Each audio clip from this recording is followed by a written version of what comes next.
Now is Representative Gene Green, Democrat from Texas, and Representative John Shadegg, Republican from Arizona. Both are members of the Energy and Commerce Committee. Welcome to you both. Mr. Green, let me begin with you. The Wall Street Journal writes this morning that the CEOs who are asserting that they're planning to take these large write-offs are being, quote, hauled before Congress on April 21 for an intimidation session. I assume you disagree with that, don't think it's an intimidation session, but why not? Well, both Congressman Shadegg and I are members of the Energy and Commerce Committee. I'm a member of the Oversight Subcommittee, and that's what we do, whether you're Republican in control or Democrat in control.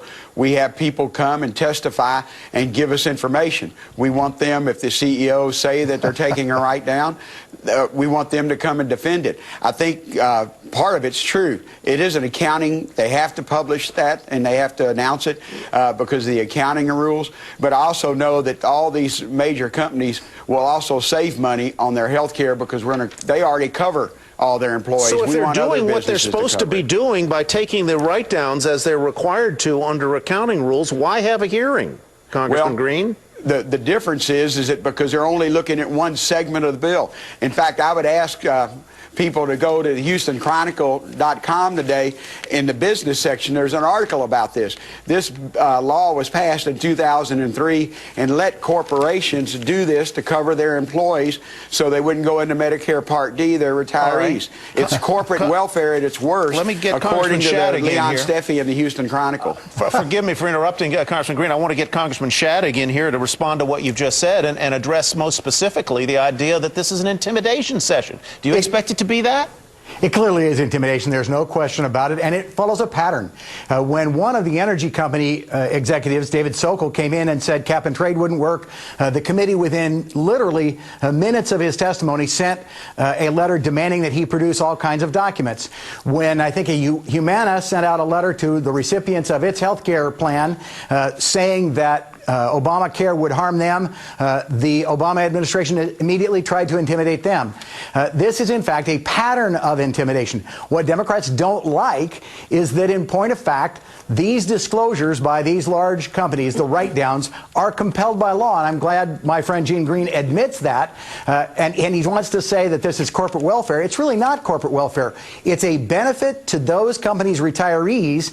And when the bill was being considered and the repeal of this tax exemption and the imposition of this new tax was being considered, numerous unions, including the AFL-CIO and others, including the electrical workers, AT&T's employee unions, came in and said, don't do this. This will harm our retirees. In fact, it's clearly intimidation, and it's clearly intended to tell these executives to shut up because they don't like them criticizing their bill. Contrary to that, we don't want them to shut up. We want them to come and testify in an open hearing. Come on, Gene. It'll be on C-SPAN, John. Yeah, and at that hearing, I'll make sure we read the letter from the unions who said, don't do this to our retirees. Well, it's going to hurt the retirees. John, I'm a member of the Communications Workers Union that has mostly AT&T and Verizon, and I know our union internationally supported the health care bill because what they're doing is one thing. Gene. It may have supported the bill, Gene, but they wrote a letter. The communication workers specifically wrote a letter saying,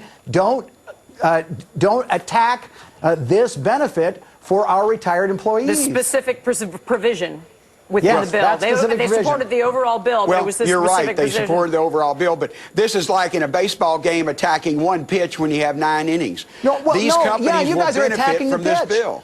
You guys are the one that made a big deal out of this. This wouldn't be news right now if the White House and if Mr. Waxman hadn't made it news by saying, oh, this is awful that they're reporting what they are required by law, and you admit they're required by law to report. Well, I'm not chair of the committee. Chairman Waxman is, and I know the accounting rules require it, but I also know that this is like a one shot when you have 1,000 other things that will benefit these companies, and that's what we want to hear. I know the accounting rules require it, but I also want to know, because these companies all cover their employees with health care.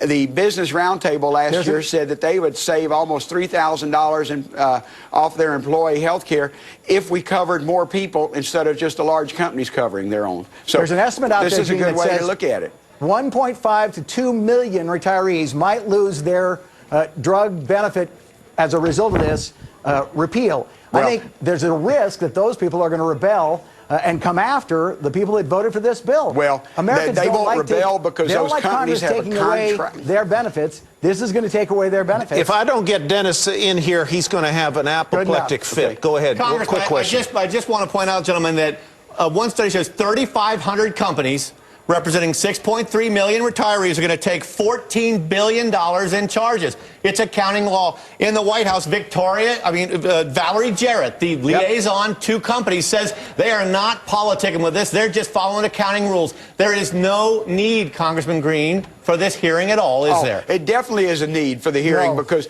this is one issue in the giant health care bill.